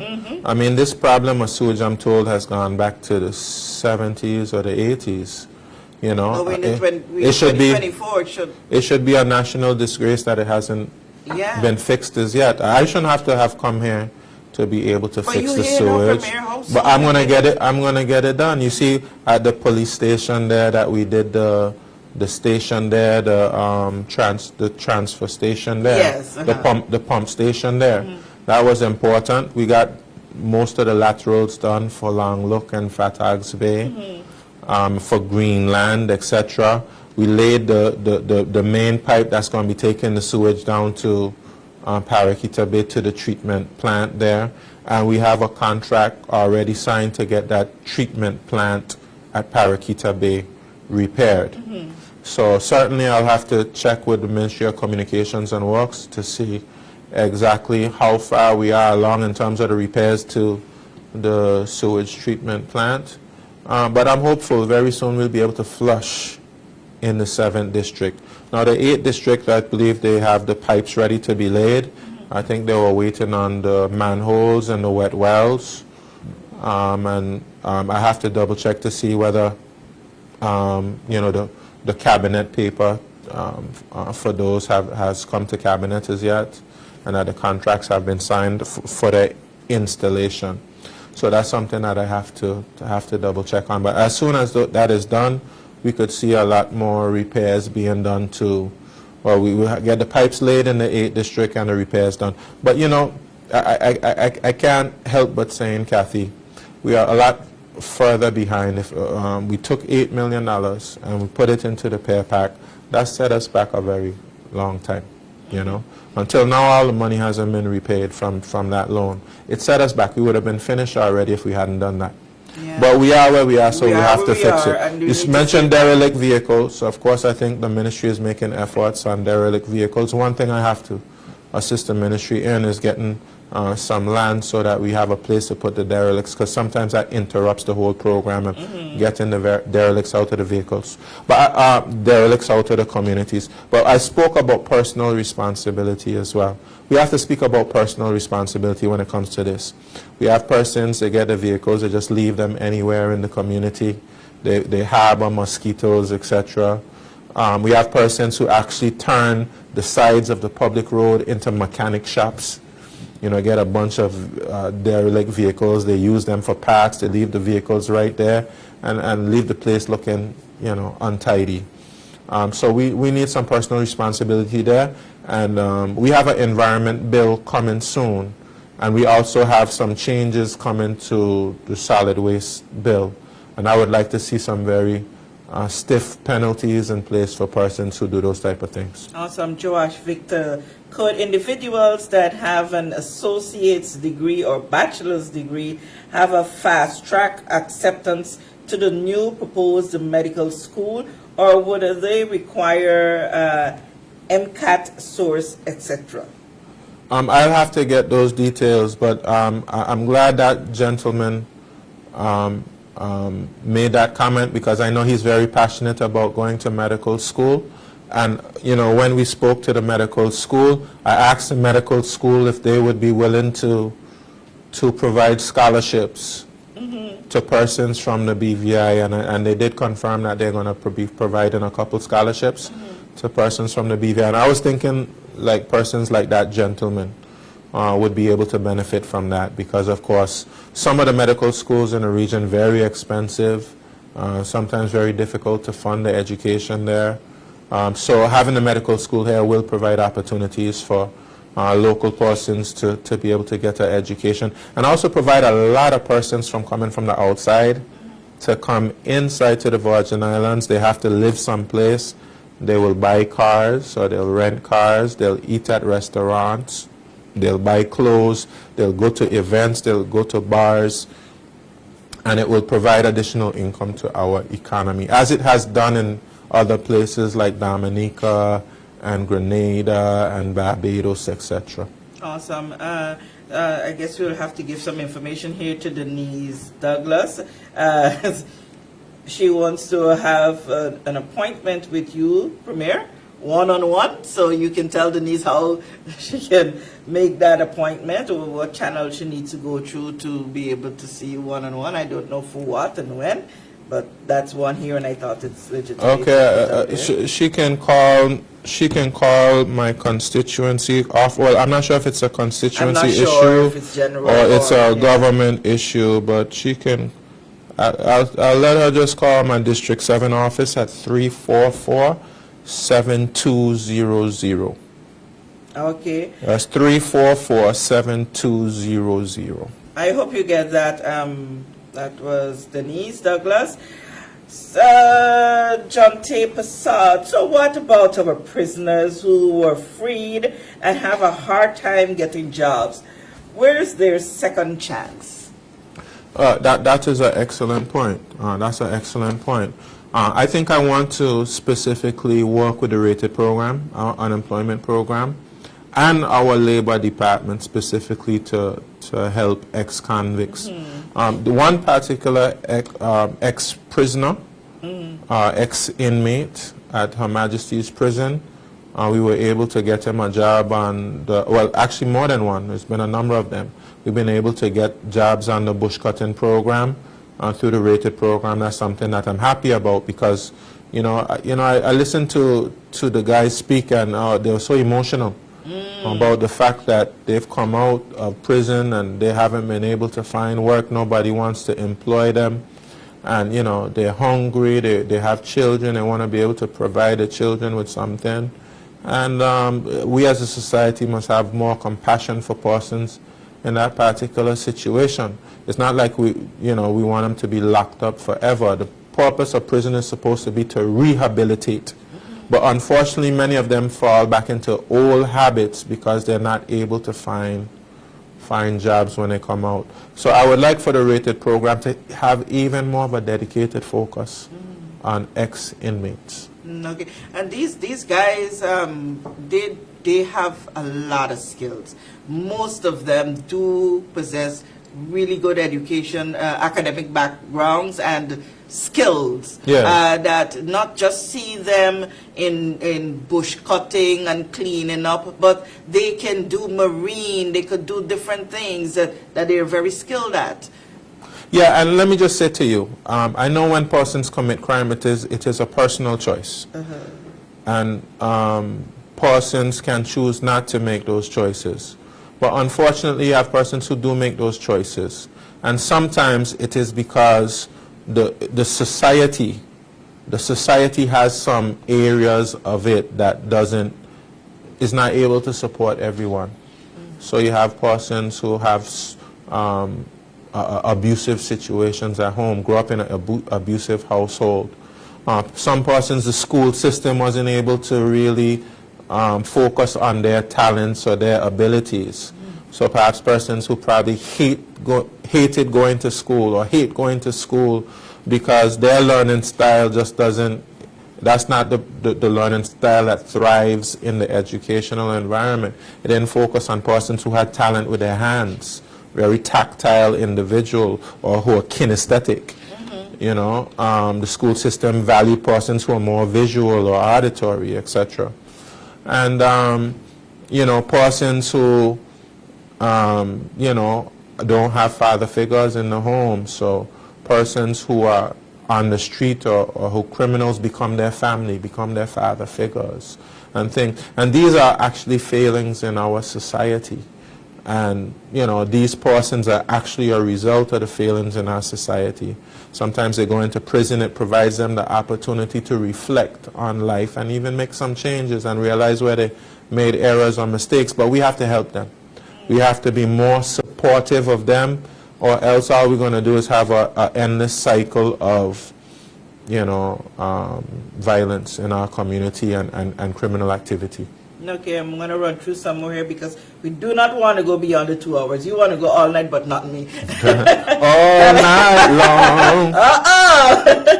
Khaled Fred says... We need to bring Lionel Richie here. Lionel, just play your music at home because I need to go home too. Right. Khaled Fred says, do you see entertainment tourism as a new dominant industry? If so, do you have plans on putting forward legislation to protect and grow this industry? Well, first thing we want to do is do a policy.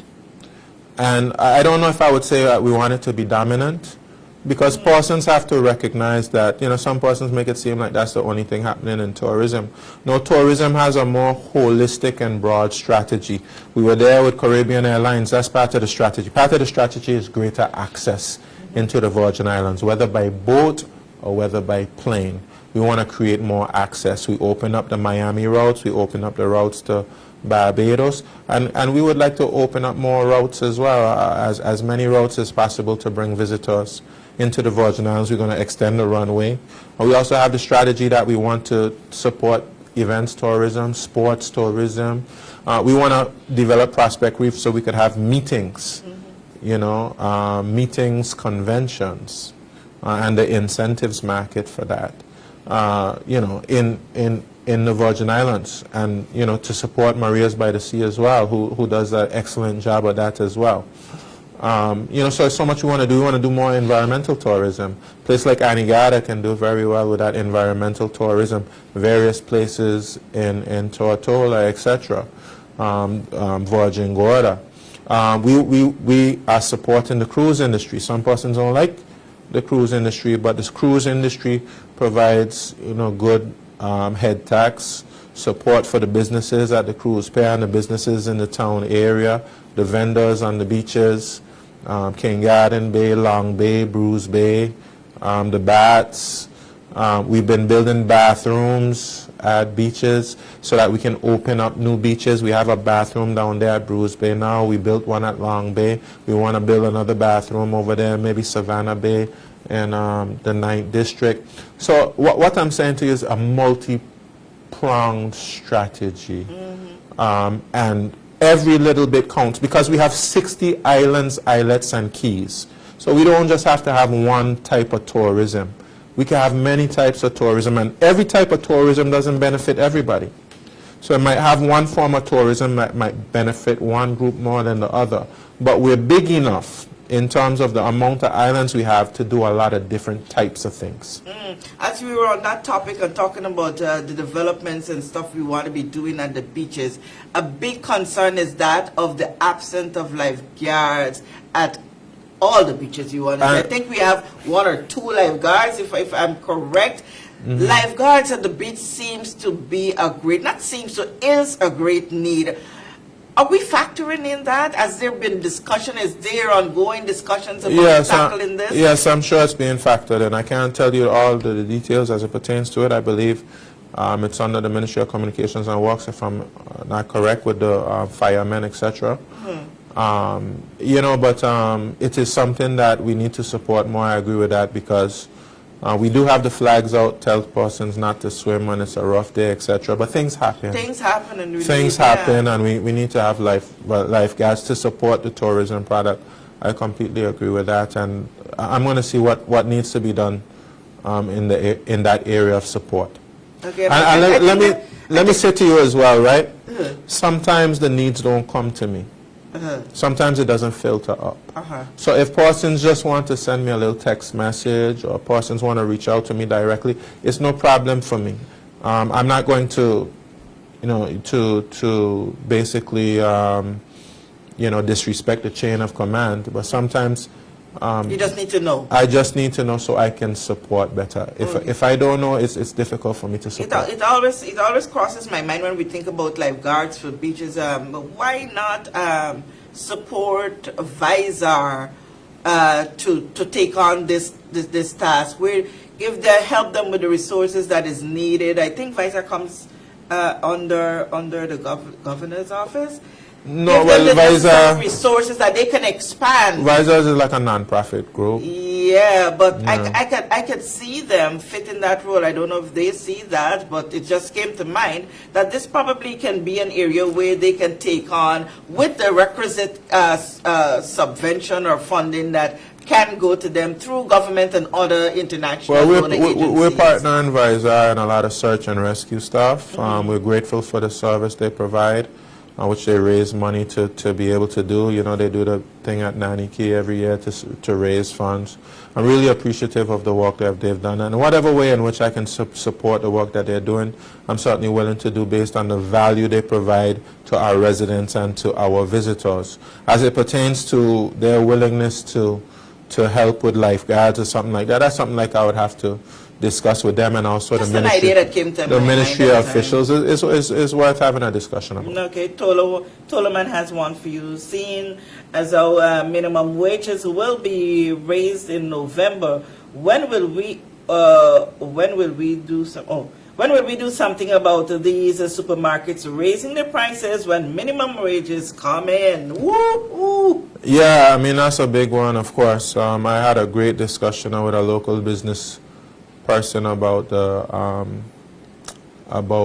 price control, and of course business people have a view as it pertains to price control that needs to be considered. But all in all, we definitely need that basket of goods to come forward. That was something that was going to be under the Trade Commission. This is something that the Deputy Premier has moved to the Ministry as opposed to being under the Trade Commission, this Consumer Protection Unit. She's perhaps the best person to give an update on that, but we're supporting her to be able to do what needs to be done to have that basket of goods come.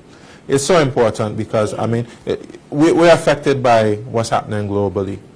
So, you know, a lot of persons are complaining about the economy. A lot of what persons are complaining about has to do with inflation, which is not something that we really can control here in the Virgin Islands. But what we need to do in addition to the basket of goods is be able to grow more food here, because that's something that we can control. And there's also an initiative that I will be speaking about soon. I mentioned it when we were talking about the visas for the Guyanese. I am going to be having direct talks with the Dominican Republic. And one of the things we're going to be looking at is agriculture and having more trade relationships as it pertains to agriculture. And soon I'm going to be having a meeting with the President of the Dominican Republic. Nice. And we're going to be developing a memorandum of understanding with the Dominican Republic. Awesome. You know how soon that is? I can't tell you how soon, but you know, I have. It's going to be busy right up to the end of the year, so I'm not sure if we'll be able to have the visit this year, but we'll see. It may happen this year, it may happen next year. Okay, and this one is very important. I think a comment was made by Akeem Pickering from Ports Authority last year. I remember doing that interview with him when he talked about being able to do some development to the terminal there at Anegada. So Governor Levens is asking, when will Anegada receive a proper ferry terminal? It's ugly out there. It's very ugly and uncomfortable out there. I'm not telling no lie. Yeah, I mean, I would have to speak to the Minister of Communications and Works about that. But certainly, of course, we see the value in Anegada from a tourism perspective, and of course, being able to provide, you know, proper facilities for the residents over there. So it's something, of course, I'm willing to support, but of course, you know, it has to be a project that's planned out properly. And so the Minister of Communications and Works would be the best person to be able to take that up. But I'm willing to support. But of course, and this is how development goes, right? You know, there's only so much you can do in a certain amount of time. So we'll set priorities for what we want to tackle at any particular time. We complete those, and then certainly we have a list of projects that we want to proceed with. Okay, I want to respond to Sil Sandy. She's asking, did Cathy give the Premier the questions beforehand? If you would follow, this is a candid conversation, and it is a practice of the big story that we do not give questions to whoever the guest is. Know your topic, come sit down and let's have a conversation. And that has been it here for the Premier as well. And if I am telling a lie, please say I did not. I am not even reading any questions that I prepared. Yeah. I'm only reading what's online. Actually, I came into the studio and said, Kat, you could at least tell me what it is we're going to be talking about that tonight. don't happen here. The Premier face you could at least tell me what we was going to be speaking about. But I hope that question by Sale Sandy means that I sound like I'm rehearsed and it sounds as though you are handling yourself well. Yeah, that's what I mean, that I got the questions in advance, and that's the reason I'm able to answer in the way that I'm answering. But suffice to say, the first time I'm hearing these things. Mariano Cricky seems to feel that, and I'm going to read it as he or she has it here. You keep dodging the questions about VG. I guess raw sewage will continue to be dumped in mountains and electricity gone when East don't have any. Well, I know that we have some challenges over there in Virgin Gorda that we have to address. It's coming across very clearly. Certainly I know that we have to spend some time there. I know the Minister of Communications and Works has plans to address some level of sewage over there. So between the Minister of Communications Works and the district representative, I will make a point of apprising myself for the situation as it pertains to sewage over there. What are the next steps over there? But it's quite obvious I need to come over there to Virgin Gorda and have a conversation with the people over there, make a little Yes. list of things that I have to follow up on with the ministers. Okay, yes, because the political pharmacist is asking when will you host a regular office hour on Virgin Gorda and other sister I was islands? actually speaking to my office about that just recently, about coming over to Virgin Gorda. So I'm going to see when, this week is difficult. Next week also is a little difficult, and then we have the budget speech. I'll pledge, and we have it right at the big story. It's live, it's going out, so I can't reverse now. But the week of the budget speech. The budget speech is on a Tuesday, October the 29th. I want to say the Minister Doughty is coming sometime right after that, but I want to say either that week or the next week I'm going to have some office hours in Virgin Gorda. Okay. I'll try to see if I can do Anigada and Jas Van Dyke as well.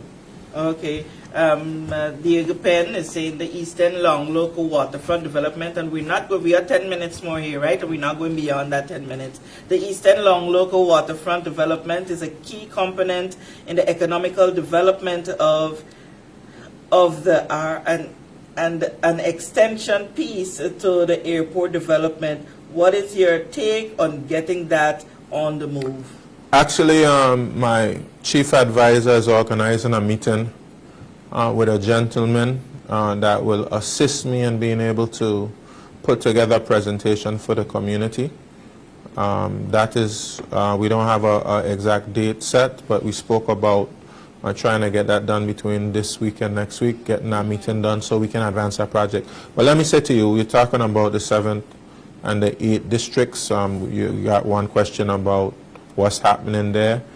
I'm a true believer that that project is going to transform those areas, because what we need is a very definite economic driver of development in the 7th and the 8th districts. And we need to tie the 7th and the 8th districts into our tourism product. And that's what that project would do for the 7th and 8th districts. Absolutely game changer. We want to make the 7th and 8th district into the next city. We want to make it into the capital.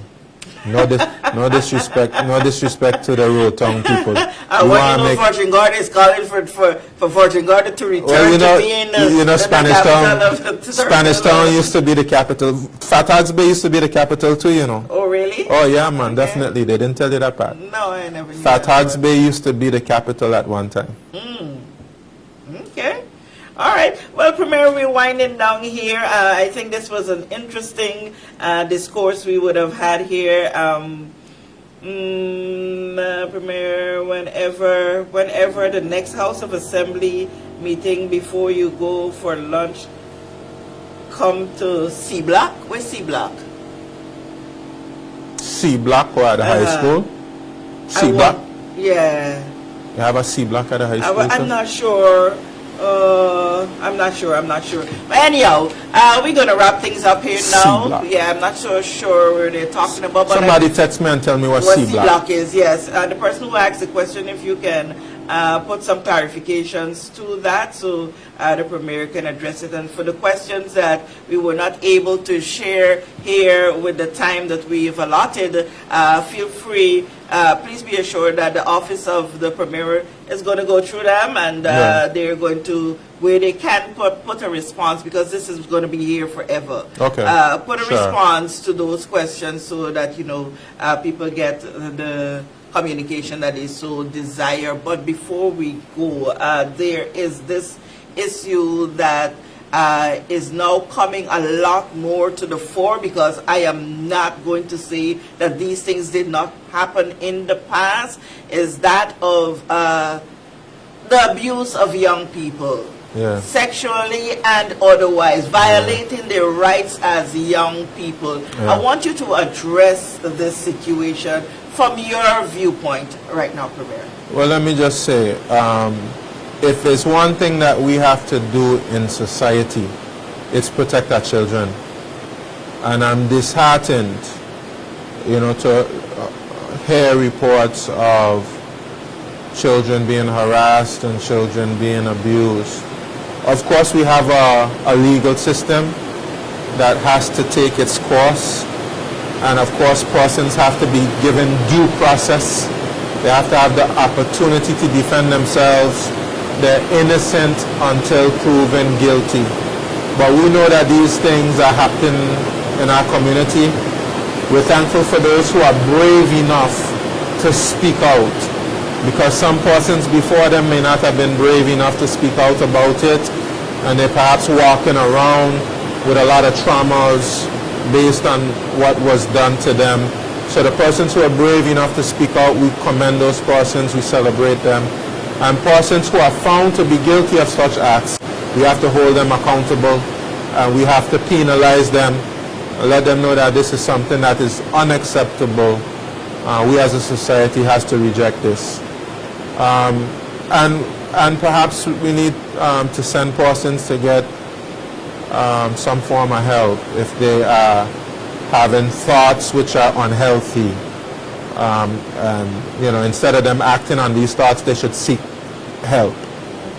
Yeah. Right, and whatever we can do as a community to keep our children safe, yes. keep our women and men yes. safe yes. from yes. abuse. Young boys yeah. who've been abused a lot as well. Yeah, so Premier, I want to thank you so much for the time. I know you got the stamina to go longer. Yeah. But I value my rest at the all night long. All night. All right, Richie, thank you again. I think that you have been very candid. I guess there are some areas that the persons would have happy to have more clarity and more direct response. But like I said, you were not necessarily that prepared because I did not give new questions. Don't ever tell yourself you're coming to the big story and going to have prepared questions. Okay. You are the premier of this territory, all right. and you will answer. In this moment, I give you the opportunity to say whatever it is that you would love to say to the people first of District 7. They need to feel your love. And then to the people of this territory. Yeah, well, District 7 just lets you know we're working for you. So sometimes even if you don't see us hanging out in the community, it's because we're working and we're working on your behalf. Of course, we have a responsibility for the whole territory as well. But District 7 is going to benefit from that. And of course, we have some initiatives coming for some very specific attention to issues specifically to District 7, like the rehabilitation of some of our roads, etc. We're going to be opening up the community center on Friday. I'm very grateful for that. The community has waited a long time for that. That's a community center where we have beauty pageants, graduations, community meetings. We have family reunions. So persons will be very happy to see that community center return. Of course, Long Bay Beef Island, that serves the 7th and 8th district. We just signed a contract for vending zones there. We have the road walk, which is taking place between Parakeet, Peter Bay and Hodges Creek. And we have so much more in store for the people of District 7. And let me just say to all the people in the Virgin Islands, we know that you have concerns about things which are happening in the community. I just want to say to you, we hear those concerns, we hear those cries, we're not deaf to those cries. And of course, while we, in some instances, everyone may not always agree on certain things, we have the best interests of the people of the Virgin Islands at heart. We are working on a number of things which have been neglected for many, many years. We have things which we can celebrate, like this Caribbean Airlines flight that we just launched today. We could celebrate the medical school. You know, we can celebrate the fact that the Ministry of Environment, Natural Resources and Climate Change now has a boat that can help them to enforce the environmental laws of the Virgin Islands. There's a lot of things happening in the community that we can be proud of. And certainly we're going to continue to work on your behalf, but let's dialogue, let's have a positive dialogue, let's educate ourselves, let's enlighten ourselves on the particular issues, and let's continue to work together for a better Virgin Islands. Give some love to Annie Gara individually, Jos Van Dyke individually, and Virgin Gorda, please. Well, I mean, Annie Gara has a special place in my heart. Of course, that's where my ancestors came from. My great-grandfather was from Annie Gara. I have a lot of family in Annie Gara. you know, they don't want to give me any land in Anegada, but that's okay. I'll be happy just going over and visiting my cousins over in Anegada. Anegada, as I said before, perhaps right after the budget speech, I'll come visit Anegada. I have promised them come over there and spend a little time with them. I plan to do that. Also, Josh Van Dyke has a special place in my heart as well. Of course, I always tell the story that I got my first kiss in Josh Van Dyke, you know. But, you know, I love Josh Van Dyke. We were able to build the school over there. We've spoken about turning the area where the old school is into a recreational facilities, a little football field, and fixing up the basketball court there. That's a project that's really close to my heart that I want to see advanced, and I know that there are plans for some road works, etc. I know persons want to see some attention at the facilities there at Dog Hole. We built some nice facilities there, but they want to see an area to shelter. You know, they have so many visitors that come there. They need areas that can shelter persons that look nice, etc. And they need an extension on the dock. An extension. The other dock that they need that repaired. Yes, I know. I forget the name of the area. Yeah, slipped my mind, by the Shinnery building there. Yeah. Great Harbor area there, Great Harbor.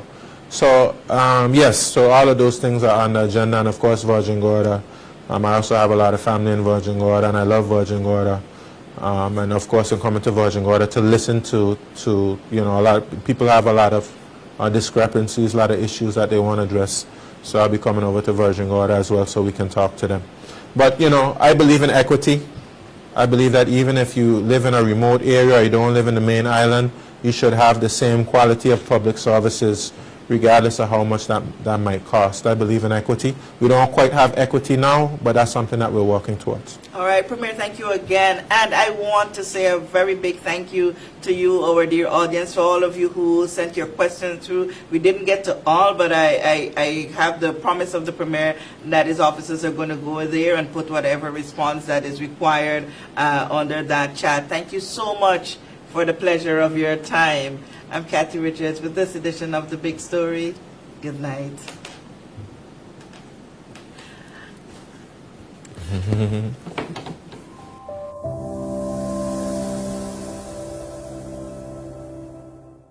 We know that where you choose to bank matters, and it is your vote on what your funds do in strengthening our community. As your official Bank of Paradise, we invest and support the lifeblood of our economy by helping in the realization of personal goals for homeownership, education, and entrepreneurial visions, which support small businesses. We make it our place to connect with persons and worthy causes, and we have been doing so for more than 30 years. Where your money goes and what your dollars empower are your choice.